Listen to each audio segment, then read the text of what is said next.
Hello and welcome to another episode of the ENT Youth Services podcast. ENT Youth Services strives to empower, nurture, and transform opportunity youth to become individuals with essential life skills that are necessary to make a valuable contribution in their communities. Stay connected with ENT via your favorite social media apps and help us get the word out by giving us a 5-star rating. On today's episode, we are excited to have our first parent-focused podcast exploring the Washington DC Youth Curfew with our parent partners. Our parents shed a light on how they are mentoring, supporting, and guiding their children in light of the escalating violence, changing social environments, and increasing responsibilities. Stay connected with ENT via your favorite social media apps and help us get the word out by giving us a 5-star rating. Okay, let's get to today's episode. Hey everybody, it's glad to be back with the ENT podcast. As the great Lil Wayne once put it, sorry for the wait. Everyone's been, pretty busy academically, job-wise, extracurricular-wise, and community work. So it's actually really, really good for us to get back and, spread the good word, have some amazing dialogue, and again, just kind of address some of the issues that we see within our communities in DC locally or even at large. So as usual, my name is Kyler Wilson. I'm the host. I'm a medical student at Howard, and again, glad to be here. So now we would like to, give some time for our guests to introduce themselves. Hi, my name is Jennifer Heaven. I'm one of the parents for ENT. I am a nurse manager for the last 22 years, and I have 3 wonderful children, and I'm glad to be a part of this podcast this evening. Thank you. Glad to have you. Ms. Dela Cruz. Hi, my name is Luisa. I'm a medical assistant. I've been medical assistant for a couple of years. I have 2 beautiful, wonderful little girls, and I'm happy to be here too. Great to have you. Now we have another addition to our podcast. Malachi, would you like to introduce yourself? Hello, I'm Malachi Bebby. I'm a 4th-year medical student at Howard, and I'm one of the team leads on the podcast here today. I'm glad to be here. Great. And last but absolutely not least, we have the amazing Dr. Forrester, the queen of ENT. Would you like to introduce yourself, Dr. Forrester? Yeah, hi. Hello, everyone. I am Dr. Forrester. I am the president and CEO of ENT Youth Services. Very excited about our podcast today. This is our first parenting podcast, and we are really, really excited about the issues we're going to discuss and just the opportunity to add to the positive movement in the community, in the DMV.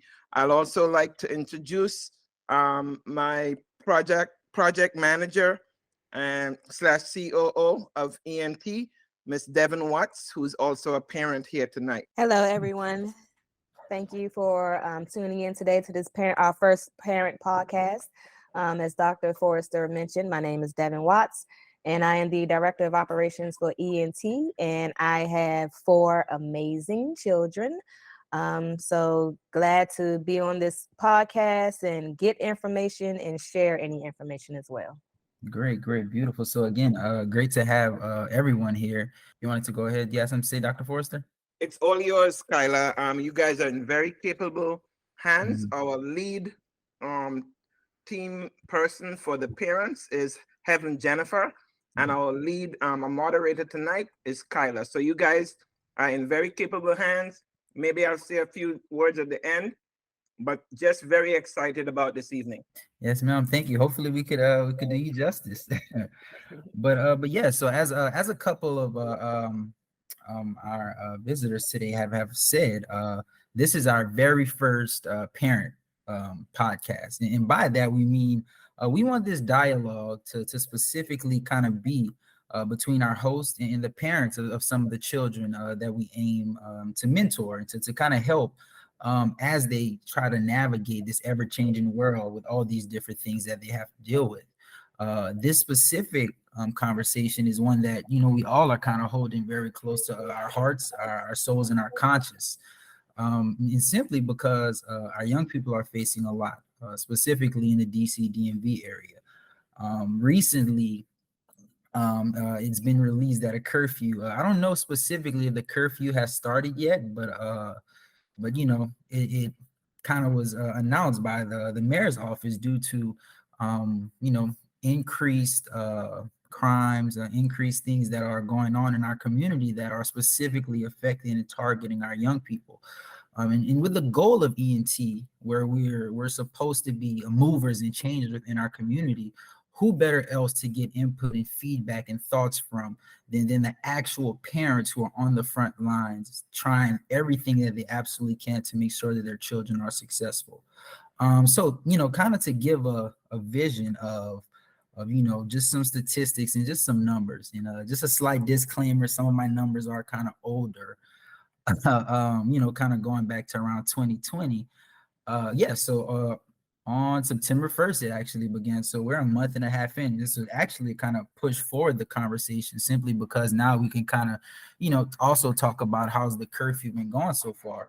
And especially for me, not being from DC, I would like to think that, you know, I try to sew myself into the community. So the issues that these young people face, I hold very close to my heart. So again, just for some background information, right? So in the year 2020, Washington, DC saw a 40% increase in juvenile arrests for violent crimes compared to the previous year.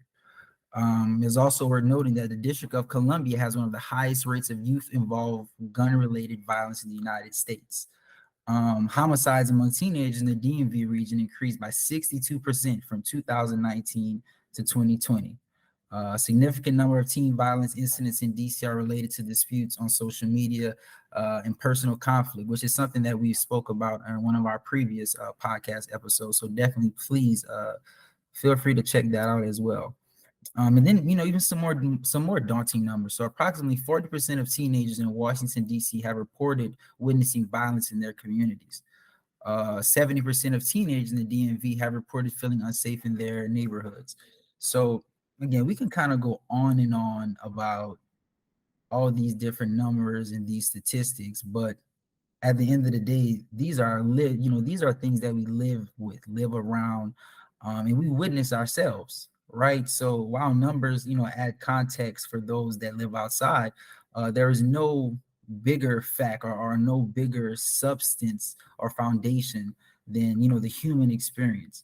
So with that being said, I would definitely like to hear, you know, some information or just some experiences that the moms have had, you know, raising amazing children and trying to navigate this world right now. So, like I said, I have three amazing children. One who's about to be 17 on Halloween, and he's a young Black male growing up in this society where we have to worry about many things when dealing with just that in general. And then I have two daughters. One is 11 and one is 13.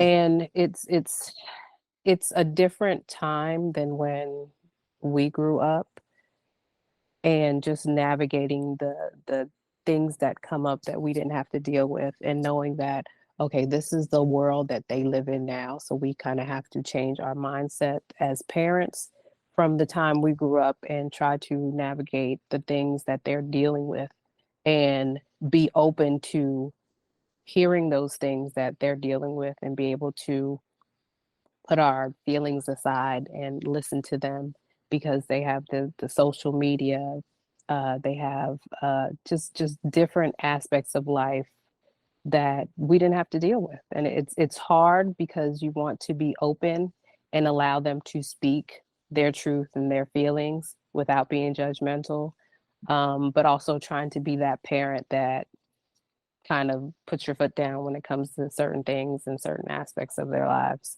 to make sure that they are living the life that you feel they should be living, so they can grow up to be productive adults. And it's difficult. Yeah, I could imagine. It's actually, you know, just really crazy, I guess, kind of witnessing it because, you know, you said that you have a son that turned 17, and a happy early birthday as well. But turned 17 in October, or in a couple of weeks on the 31st. And you know, I have have a boatload of siblings. Let's just kind of put it there. My baby sister actually, well, I have a new baby sister, but my previously youngest sister just graduated from high school. So I'm a kind of around like the 10 year age gap, kind of from there. And, even myself, just kind of looking at where things are now. Because when I was in school, high school, middle school, social media had kind of just dropped, right? We all were kind of enamored. I came from the MySpace generation, right? But to see where it is now and the impact that it's having on our young people, it's kind of frightening, right? And I can only imagine how a parent would feel, trying to navigate that while also just watching the world just kind of push forward even faster, and all these different types of influences just kind of being shoved in our young people's face. For me, it's a little bit more like, in a sense that I was raised in Dominican Republic, then immigrated here to the United States. So it's even more complicated for me because I wasn't adjust to how it was. And now me teaching my daughters or trying them to understand where I come from is a bit hard. And I don't want them to think that I'm being too strict. But at the same time, I had to be that strict mom to be like, no, you can't do this, no, you can't do that, because how the world is. So I do limit my kids to do certain things and be like, no, that's not good to do. No, you should not go this way. But then they look at me a wrong way, but I make them understand why I'm being so strict about it. Mm-hmm. It's not that I don't want them to experience it. Just I'm afraid for them something happened. Then, mommy, this happened, blah, blah, blah. So for me, it's a bit more difficult because of my, coming from Dominican Republic, my father was so strict. So I'm not as strict as my father, but I try to be as much as I can, and I overprotect my girls. And I think that's not healthy sometimes, but sometimes like, I need to protect them somehow. But when I put them out there, what's going to happen? So it's a lot to it. It's not that simple. Yeah. Yeah. And it is actually crazy because we've all been in that situation where we were in middle school, or where we were children and our parents were like, no, you can't do this, no, you can't do that. And at the time, it's irritating. We've all been there, but hindsight is 2020. As you get older and just kind of see how your parental influences, strongly direct kind of your direction in life, and ultimately the type of things that you're exposed to, and then also lowering your chances of like you said, Ms. Dela Cruz, of getting in harm's way. And then as we're seeing nowadays, too many of our young people are getting in harm's way. Right. And it's very unfortunate, right? These are conversations that, if we're just being blatantly honest, some communities don't have to have, right? And as touchy as it is, as raw as this conversation may be, because we're losing a lot of young people. And I mean, we all come from a healthcare background, right? So we see, our beautiful babies coming in and out of these hospital doors, from the ages of 12 to 16 years old. And again, from the mindset and the experience of a parent, I can only imagine how frightening it is. I remember when I was in high school and I just wanted to go to the Waffle House around the corner, and my dad was like, nah, it's 10 o'clock. You got to be in the house. And then looking back on it, I was like, maybe he was right, because things, were getting kind of hectic back then. Only now it's kind of, times 10. My dad used to say, I remember we didn't have to deal with none of this when I was coming up. And to just kind of hear that same sentiment again, just kind of amplifies the conversation, the topic that we're having. So with this new curfew, right, this is the big focal point of our discussion. It's been in for about 6 weeks at this point. What are you guys' view on it? Do you think it's been working?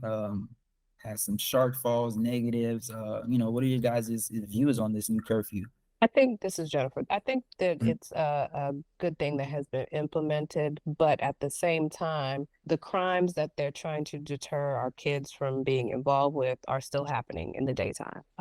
And to speak to something that occurred near the hospital that I work in, construction worker was killed at 6 o'clock in the morning by a 16-year-old teenager. So that's outside of the curfew time frame. So it was during a time where the sun was still bright at 6 o'clock in the morning. I have kids coming into my hospital because I have a surgery unit, 17, 16-year-olds who've been shot. And of course, their parents are distraught because, you know, they're not the type of teen to be hanging out, doing bad things. So it's just like they were caught in the crossfire, just being a child.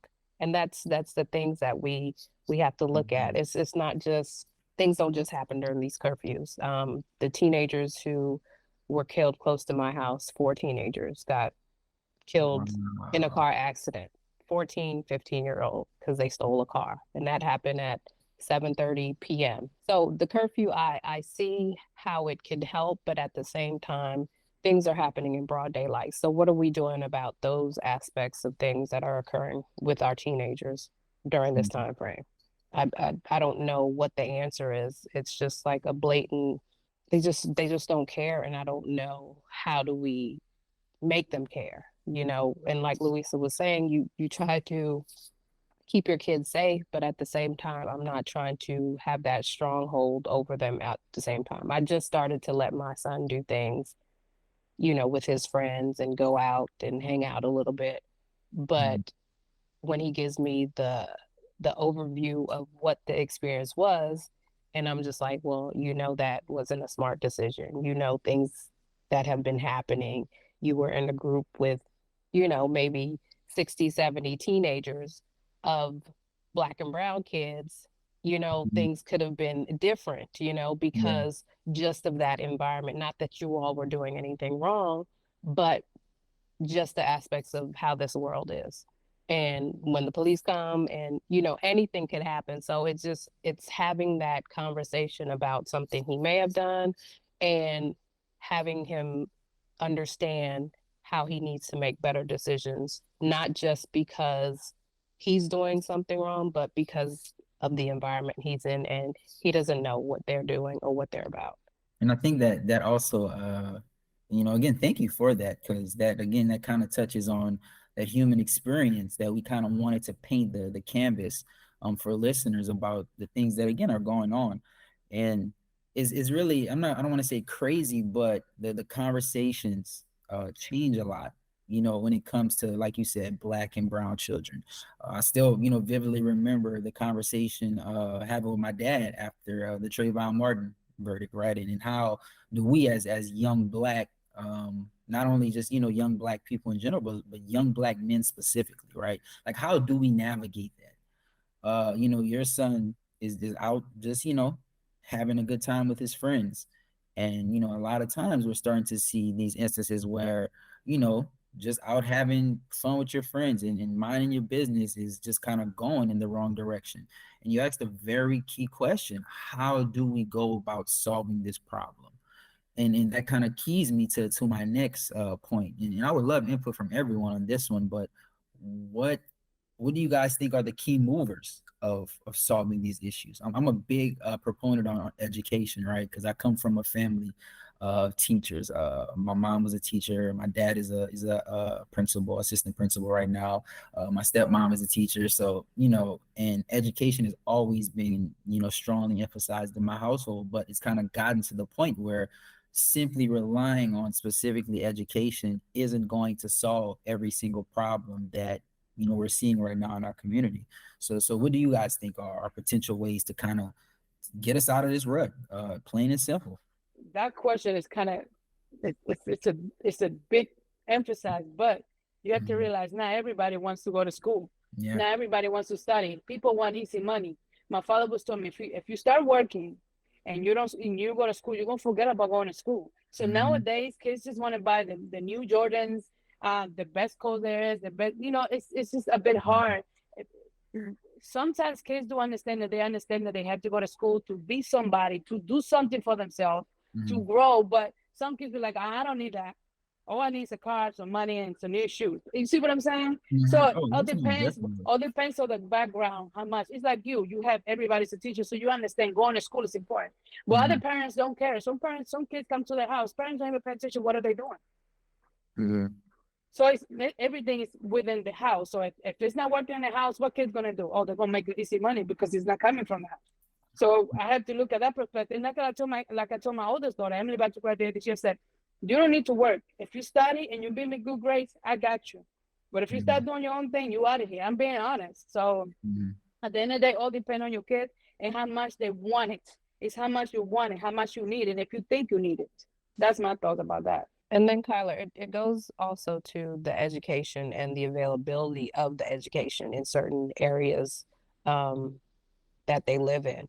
If, we have teachers who are underpaid, you have areas that don't get funded like other areas get funded. So the ability to be able to teach and also have the proper supplies to teach, also having the environment where kids can come to school and feel safe. Now even my son's school, and I live in a decent area, they have to have metal detectors at the doors to walk into school.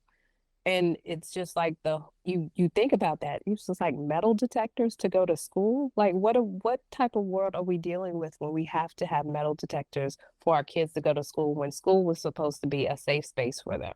And then you don't have the funding that you need. And they look, because my son used to go to a private school and now he goes to a public school. And you look at the difference of what a public school gets versus what a private school is. And he doesn't get less, but as far as education is concerned, but just the amount of money that is poured into private schools or schools in certain areas is totally different than areas of public school or areas of impoverished. And you have to look at that. And then the parents who are at work, they don't have time to help out with the kids and their homework. So the kids are at home by themselves doing whatever they want to do. I was a latchkey kid, but I had Caribbean parents, like Louisa. I knew that I had to be in the house at a certain time. I needed to do my schoolwork, and A's and B's was what I needed to bring to the table. If I brought a C, they took it as long as they knew that I did my best to do it. But you have kids who don't even want to go to school. They don't see the purpose of getting an education. My son wants to play football, but I said, you can't take football 101 in college. So you need to figure out what you're going to do so you can have something to fall back on, because football is not for everybody and everybody's not going to the NFL. But we pray that he does. But at the same time, that's not what's going to save you. And then again, it's kind of like the backside of it. You guys, also outlined that is the financial issue, right? A saying that I've kind of picked up over the time is that the enemy of crime is opportunity and financial stability. And a lot of times, when you kind of go and dive into these numbers, right? You have a disproportionate amount of our young people that are subjugated to crime, but also come from these backgrounds where the opportunities are different, where they don't have, financial access to these different things, right? And even, looking at the differences in public schools. I went to public schools growing up in Louisiana public schools, to be more specific. And, everyone's seen the statistics of where we rank. But I still love my state nonetheless. And it definitely was very, very different, right? I played basketball. So, going to some of these private schools to play versus, my own school, you see a lot of the differences. My senior year, they kind of started doing the metal detector thing. And at some other schools, that's just unheard of. And it kind of cultivates a mindset of, if we're going to put metal detectors, whether they're necessary or not on our young children, how can we specifically, kind of expect that mindset to change? Because we're cultivating an environment of we don't trust you, these are the things, this is how we're going to treat you. It brings up the talks of, if the schools aren't safe, or if the schools aren't going to be as big of a problem solver in this issue, for whatever reason it may be, right? Where do we turn to next?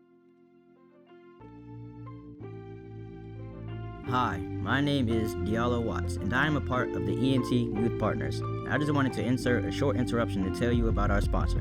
Today, our sponsor is you, the listener. Thank you so much for donating to ENT Youth Services on our website. Every dollar goes towards plans to continue our impactful workshops, expand our reach on social media, continue our successful podcast, and so much more. If you would like to sponsor ENT, please email us at contact@entyouth.com. Thank you so much for your continued support. Now, let's get back to the episode.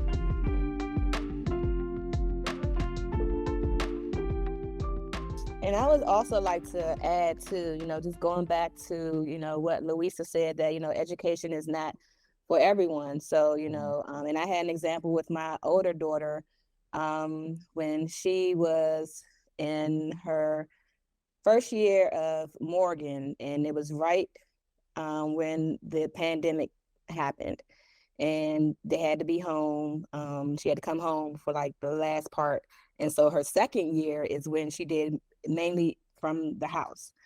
And, that affected her. And she's always been like A student. She was on track, to get her psychology degree and so forth. But then, once she was home for that whole pandemic, her second year, it kind of like broke her in a sense, because like her grades were affected, from that standpoint.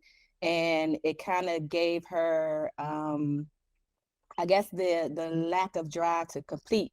And so she, we had the conversation, she wanted to, take a break and then try, to figure something else out. And so, I said, okay, we'll take a break, but know that this is a break for a year while we figure, things out. But, she never went back. And like Louisa said, she started working, and while she was in school, I said, when you're in school and you making those grades, don't worry about it. I got you. But, they look at social media, they look at their friends, and like Louisa said, they want to make this money fast. And so that's the mindset that she had gotten into.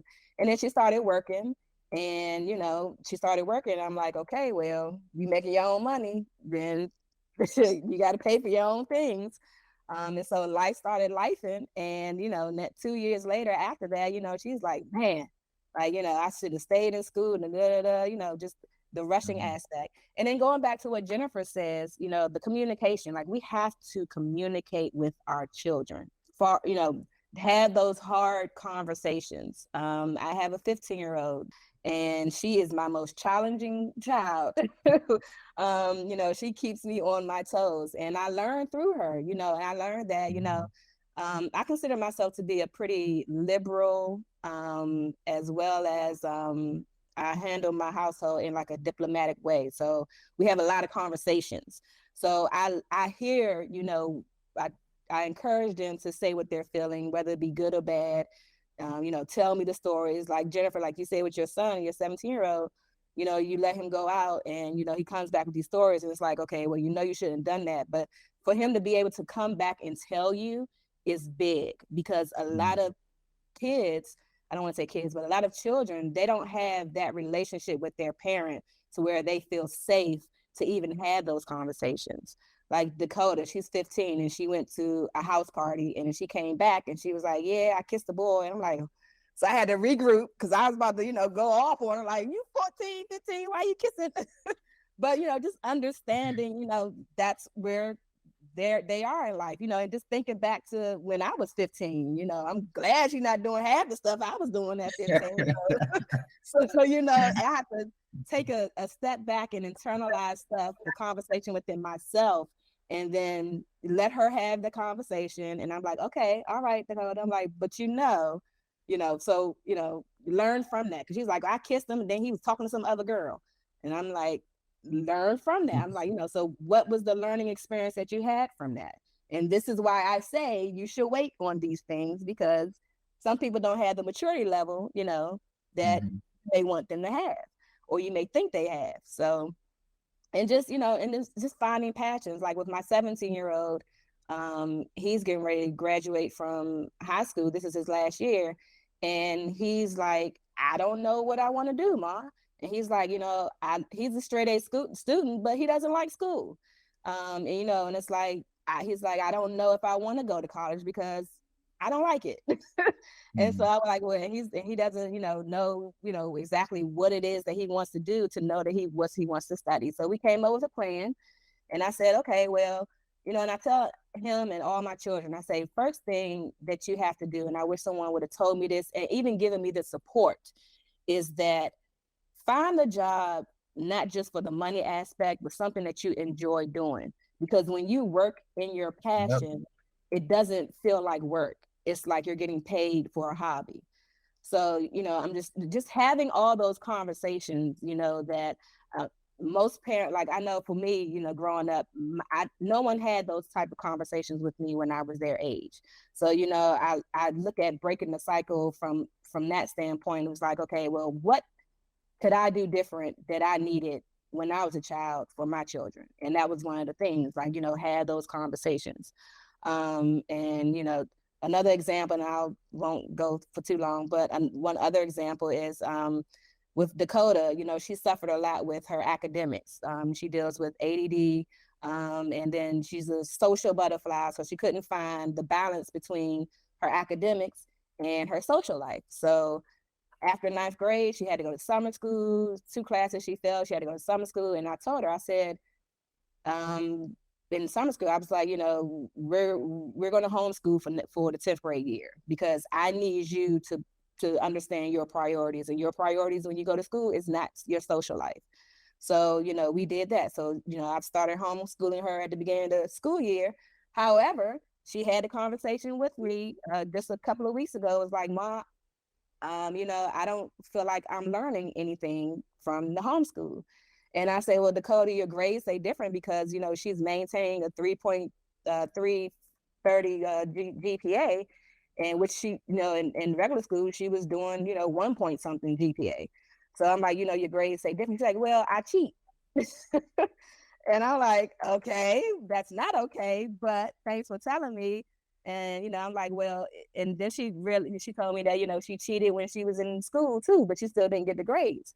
And so, you know, she just told me her concerns. It was like, you know, because, you know, when I go back to school, because the plan was for her to just go back to school in her 11th, 12th grade.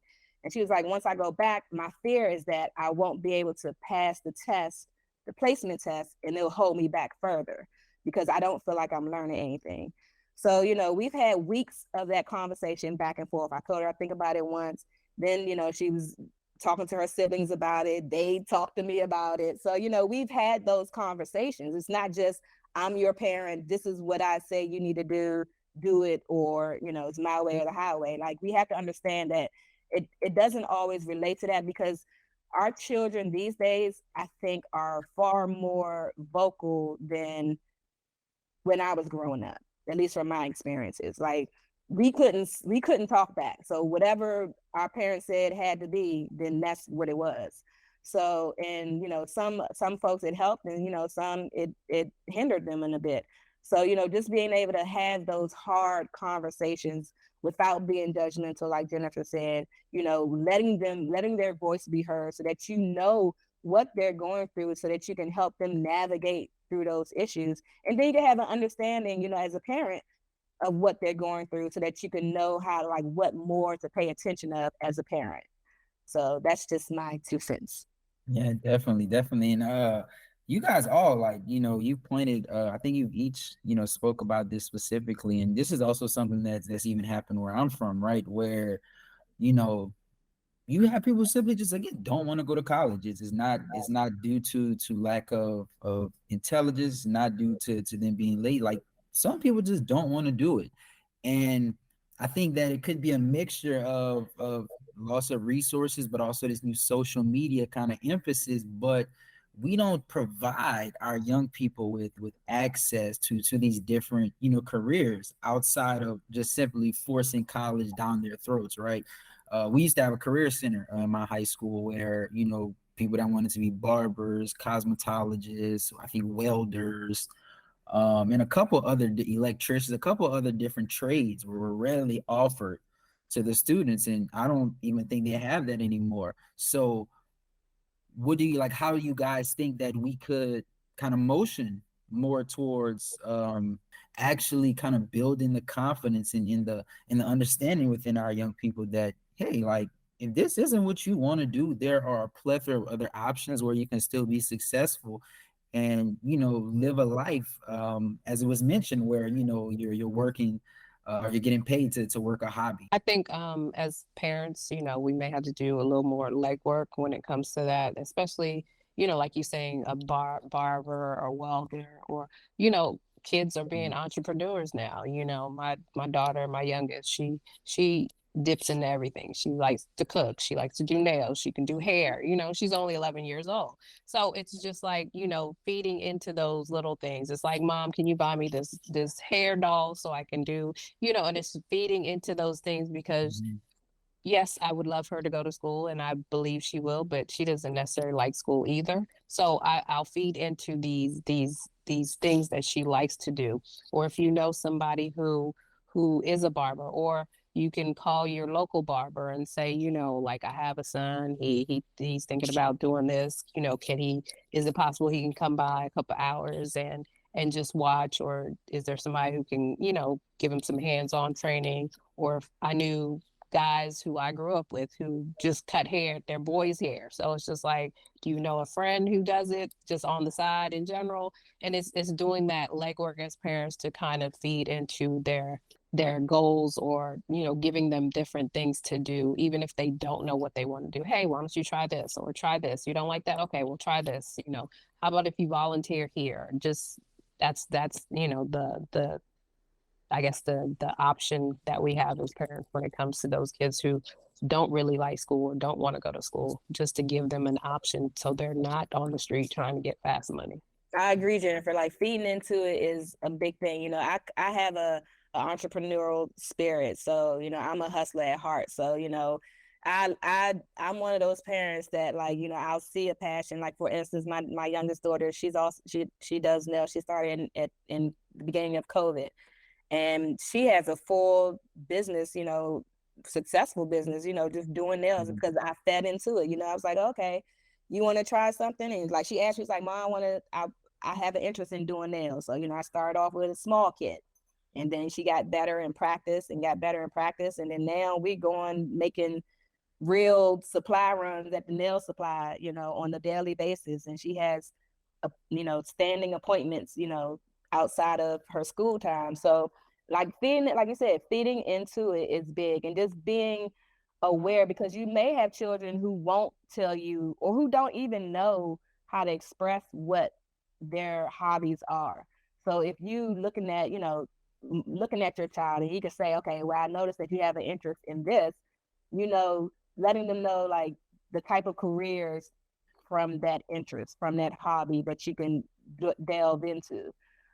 For example, I use my 17-year-old. He likes to work out. We call him Muscles. He comes home from school and everything but his shorts are coming off. He just likes to, be free. And he likes to, work out, go shoot around the court, do a little push-ups in his room. And so, he's coming up the age of 17. I said, and having that conversation with him, trying to figure out what he wants to do, I was like, why don't you get it, because he's looking for a job. Why don't you get a job at, you'll be turning 18 next month. Why don't you get a job at Planet Fitness, the gym that we go to? And then, I took it further. I was like, if you enjoy that, you should also look into getting your certification to be a personal trainer. And he was like, oh, wow. Like, I didn't even realize, that was something that I could do. Like, yeah, he knows there's personal trainers, but he just never thought that was something that, he could, do himself. And, and it's something that, again, going back to what's something, a passion of yours, your hobbies, and how you can work and make money off of your hobbies, or something that you're passionate about. So again, just having those conversations, feeding into it, all that good stuff. Definitely agree. I feel like I've kind of been hogging up the hosting piece. Malachi, want to tap in a bit? Yeah, I mean, pretty much what I was going to say is, I mean, you guys kind of already answered it, but my whole thing was like, what are the main, like, roadblocks that you guys feel like you're seeing with trying to keep your kids safe and stuff like that? I think for me, the roadblocks that I experience in trying to keep them safe is getting them to understand my why. They're just like, oh, I just want to hang out with my friends. It's not that serious. Why are you being paranoid? And, just letting them know what's going on in the world and bringing it to their attention and helping them to understand the why. Like, just having those conversations and that communication level to get them to understand. Like, again, I go back to, it's not a do as I say or else type thing, my way or the highway, but having that back and forth conversation with them and helping them understand why we don't feel comfortable with you doing certain things or being around certain people or, you know, those type of things or certain environments. You know, even before the curfew, I have a curfew for my children already. You know, my 17-year-old, he couldn't, once he got his license, I had to let him know, you have a curfew at 12 o'clock. And he's like, why I need a curfew? I'm like, because why do you need to be, there's nothing for a 17-year-old outside at 12 o'clock at night and beyond. So that you don't get in trouble, so that you don't put yourself in situations that could be harmful to you, you know, whether it be, you know, someone hurting you or, you know, some type of police activity, then, you know, it's just for your safety. And it's not because I don't trust you, because that was another thing too. You know, he felt as though I didn't trust him. It's like, I don't, it's not that I don't trust you, I just don't trust the world. And, you know, these children, you know, they think they know so much, but they really don't know a lot to keep them protected. So just having those conversations, it goes back to just having those conversations with them. I agree. And, you know, my son he just got his license a couple weeks ago. We're looking to possibly get him a car, you know, just to get back and forth to school and do certain things. But, you know, he rides with his friends here and there. But of course, it's that conversation. Who are you riding with? Who is that person?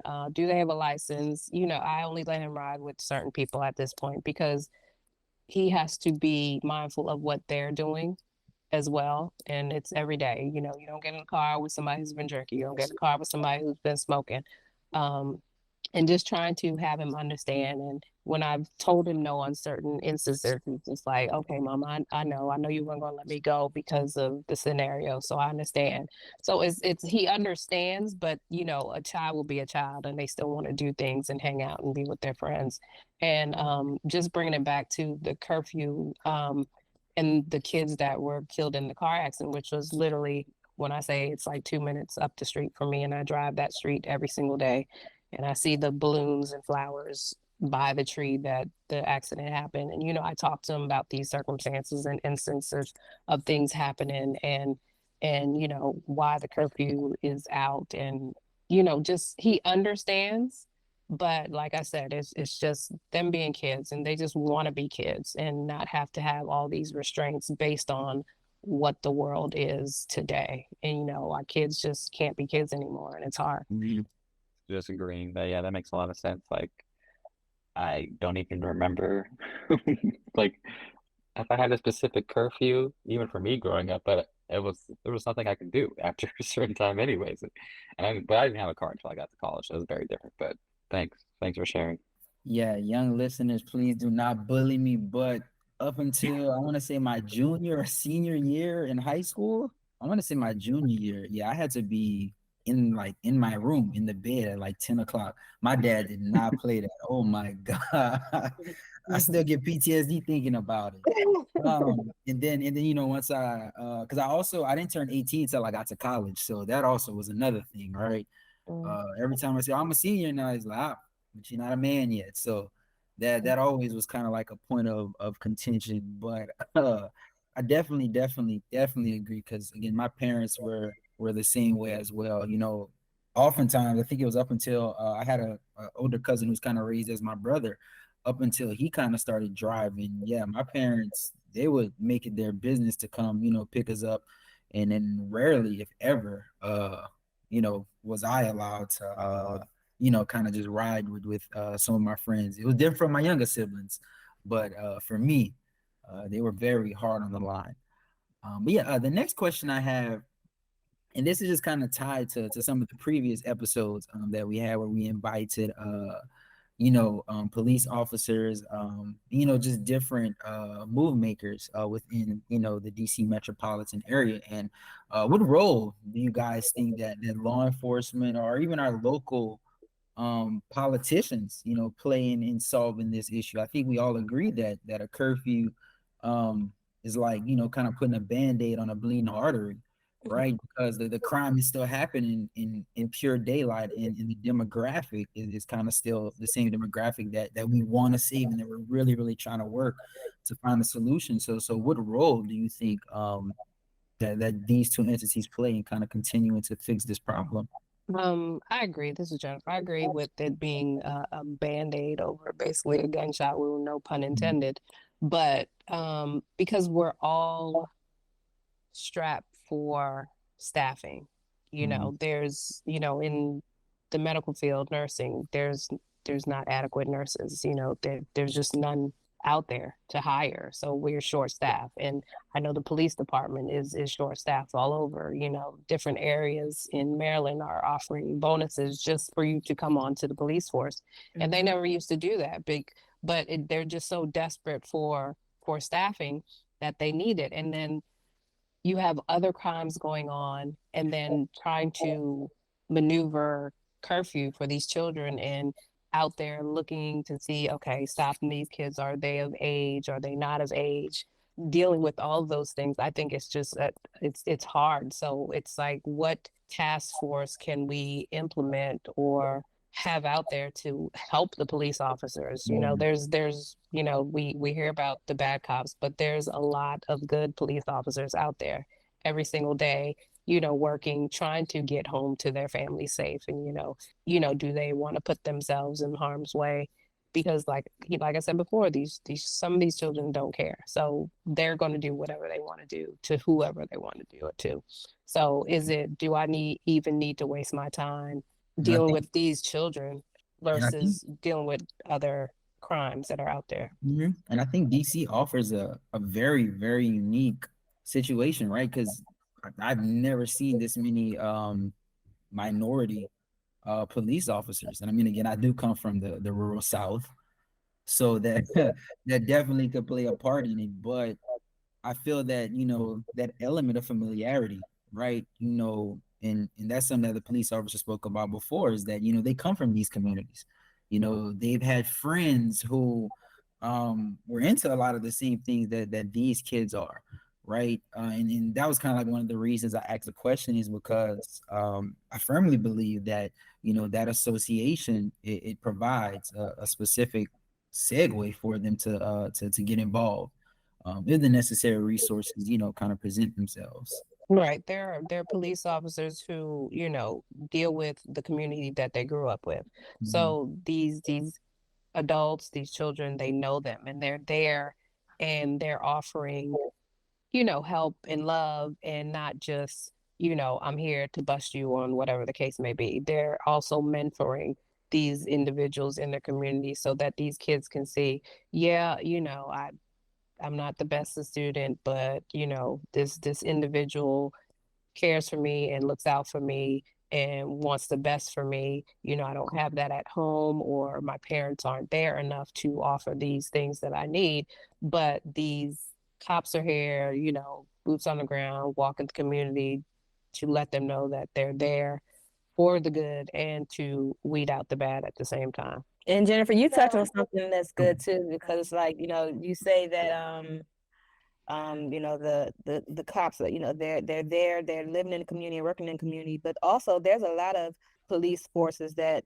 work in a community that they don't live. And I think that's important. I think it is important to be an officer of the community in which you live, because then you can get the respect of the community. They know that you're not just necessarily, there, like, you understand what the community is dealing with if you're living in it and serving it at the same time. Back in the day, it may have been, I don't know much about the police force, and, from my observation, it seems as though, back in the day, a lot of the officers served in the communities that they actually lived in. So, they were on the streets, they had that type of respect level as, a neighbor, as well as a police officer. Somehow bringing that back into the police force would be a good thing, like making sure that you live serve in the community in which you live, so that you can have that type of respect. With regards to the political aspect, back when, go back to the days of Marion Barry, where, he had a lot of programs for the youth, where you don't see a lot of that so much these days. So, they're dealing with, all these idle, time that they just don't know what to do with. And, so just, if we can find a way to bring back, those type of youth programs, and I think that would be helpful, and a good start for the political aspect. And, one of the things that ENT is working on trying to do, one of our programs, is the law enforcement program, building that, bridging that gap, in a sense, and, bringing back like that big brother, big sister mentoring program, so we hope that, that will be helpful as well, so that these children can see, and children and the police officers as well, like, don't see them from, a police officer or the disruptive community members, see it as, an opportunity to help, and an opportunity to, build back that village that, that we like to talk about. But yeah, so usually we try to keep our podcast to, around like. Tyler, I would like to say something. Wait, I'm sorry. It's Tracy. I'm sorry. Yes. Go ahead, Tracy. Oh, Go gosh, ahead. I'm so sorry. Go ahead, Tracy. So, I'll speak after. So here's my thing. I am struggling with my 16-year-old right now because every week it's a new trick out of the hat as to why he doesn't want to go to school. Listening to you guys, you guys input on what you guys were dealing with your children, I took some tidbits out of it. So, because I just don't know how to approach it sometimes. And sometimes I approach it, of course, with anger. Mm-hmm. So I need pointers how to just embrace that. I don't realize, I don't see any extra skills in him right now other than going to the gym and get buffed every day. He does not want to go to school, and he's a smart kid. He's a good kid, but I don't know. It's like one day out of the week or 2 days out of the week, he just wants to tap out. And I think, while I myself, I don't have children yet. First, I want to thank you guys for the openness and, kind of like really sewing into this conversation. But I also think sometimes that it kind of is a little bit trivial when parents, do say that, they are kind of frustrated and they are kind of angry. But it's normal, right? It's a human emotion, especially when we're trying to navigate things that are just, again, frustrating and kind of unfamiliar. And, thank you very much again, like, for sharing that to us, because that's, one huge element of the podcast is we want to be as human and personal as possible, because that is how you kind of all come to the table and we sew into each other, and then we work together and in kind of a community fashion to kind of solve these things, right? He reminds me a lot of my younger brother. My name is Kyler and his name is Tyler, and he was very much the same way, smart, really just didn't like school. But he ended up, he plays professional football right now. But again, it just kind of shows that the love of a parent always is going to win out. So again, hopefully that, just kind of provides some additional, support, and just kind of just to let you know that, you're doing an amazing job. All of you are, by the way, just to hear like the love and compassion and, just to never give up on your children. I definitely think that like a lot of young people nowadays would definitely be going in a different direction if they had moms like you guys, because, as regardless, the truth is that for whatever reason, some of these children don't come from backgrounds or homes where they can go home and receive that type of love and that type of guidance that you guys are providing your children. And in some aspects that's envious, right? Because a lot of children wish that they had that. And Tracy, I would say, just to, to help you, give you some tidbits, some more. I know you say you're taking some stuff, and I'm glad, that you got some information from this. This is one of the things that, one of the major reasons why we decided to do a podcast like this, so that, we can learn from each other. But I will also say that, just try to find out, you said he's interested in weightlifting. So I would say, just another good approach would be to see if there's anything in the school that relates to like weightlifting, like they have a weightlifting group, that he can be a part of, or wrestling, or, something like that. So try to make it school fun and interesting and give him something to look forward to I would say look into that as one of a recommendation. How you guys doing? This let's try to keep track of our children, our phones. That's one of my main resources. So that helps me a lot. Yeah, that was the one. That was the comment that we definitely needed for sure. Definitely. We talked about the social media angle of it, but this is definitely a big one. Those cell phones, man. Do you mean put a tracker on them, like a what do you call it? A GPS tracker? No, like well, share locations and stuff like that. I don't know. iPhone. Okay, And okay. Yeah, monitor, that. and I monitor. haven't gotten there yet. I Well, haven't gotten there yet because well, I'm still so dropping and picking up. I'm still dropping off and picking up, and you know what I mean. So I'm not And there I would yet. also say that, like, you can also, like, with me, if you have an iPhone, I know iPhone users have it, not so much Samsung, but you can have parental controls on their screen time. So that's one of the things that I've done with my youngest daughter. Like, I'll go in and I will, like, certain things, like certain apps, she has to ask for permission first before downloading. 2 hours a day of her social media time is what she's allowed. So, go into, if you have an iPhone, go into the parental controls if your accounts are linked to your child's account. And I can give more information on if anyone, wants to have about exactly how to do that. But, just reach out to us at email. And then sharing location too. Like my youngest daughter, and she's the one, I tell you, she's my gray hairs. I tell you, it's always the last one. But but I fuss at her all the time about turning her location off. And I'm like, listen, I will turn that phone off if you turn your location off one more time. So just having those things. But those resources are out there so that, like I said, limiting their screen time and stuff like that. So again, if you want more information on how to do that, then send us an email at contact@entyouth.com, and then request that, and then we can give you a process information sheet and keep the group chat going. Yes, so let's work on that and keeping that going and keeping that up, and all these questions, and even if it's outside of a podcast, you having an issue, like, look, I need help, guys. Teen parents, I need help. I'm having this issue.